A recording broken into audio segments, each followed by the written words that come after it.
Tip number 1, the 5-minute rule for procrastination. Ever stare at a task for hours unable to start? Here's the fix. Tell yourself you'll do it for just 5 minutes. That's it. Set a timer. After 5 minutes, you're free to stop.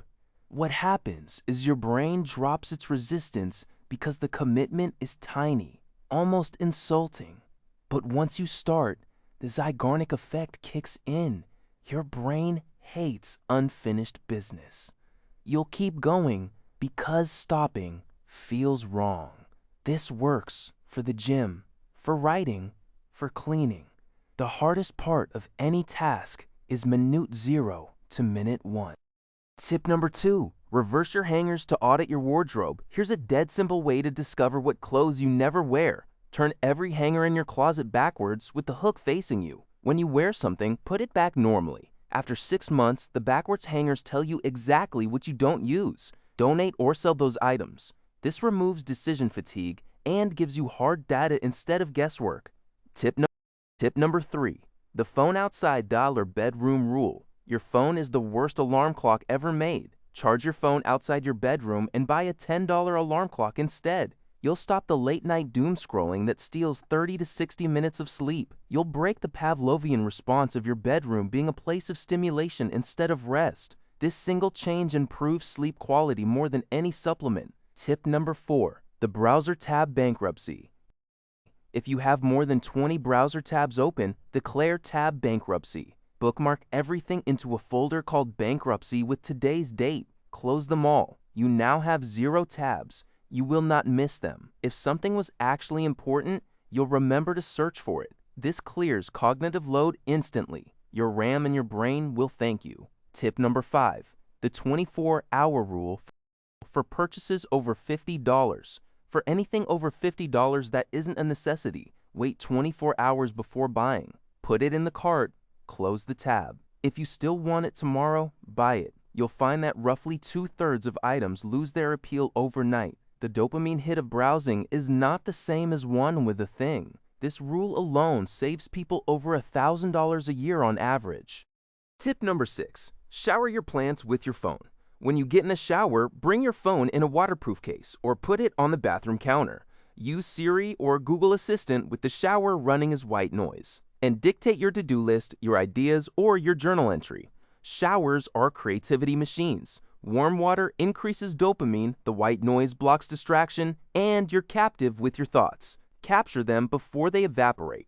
Tip number 7, the $2 bill negotiation trick.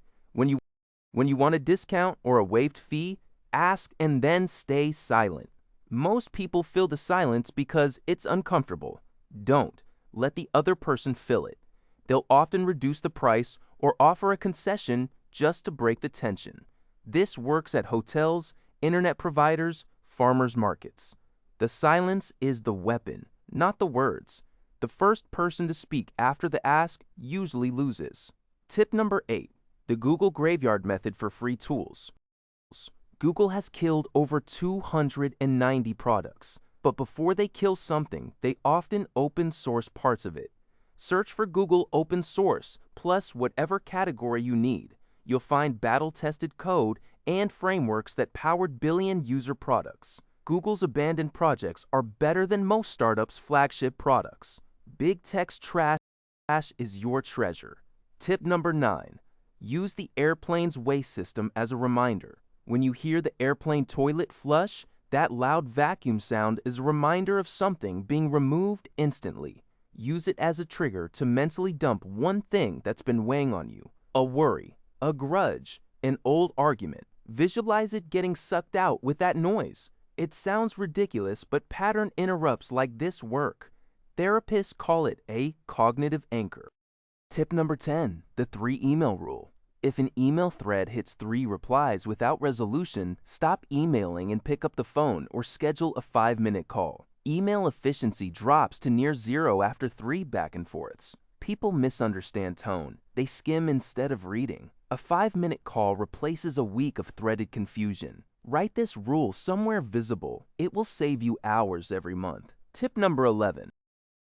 Red clip as cable label. Those plastic bread clips you throw away are free cable organizers. Write on them with a Sharpie and clip them onto power cords behind your desk or entertainment center. Now you know which cord belongs to the router, the monitor, the speakers. When you move or reorganize, you won't spend 30 minutes tracing cables. Ugly but effective. The best life hacks usually are. Tip number 12, the calendar color block. Most people fill their calendar with other people's priorities, then wonder why they never make progress on their own. Block 2 hours every morning in red, labeled deep work. Treat it as immovable as a doctor's appointment. If someone asks for that time, say you have a commitment. You do. It's just with yourself. Red means non-negotiable. This is how musicians finish albums and writers finish books. It's not talent, it's blocked time.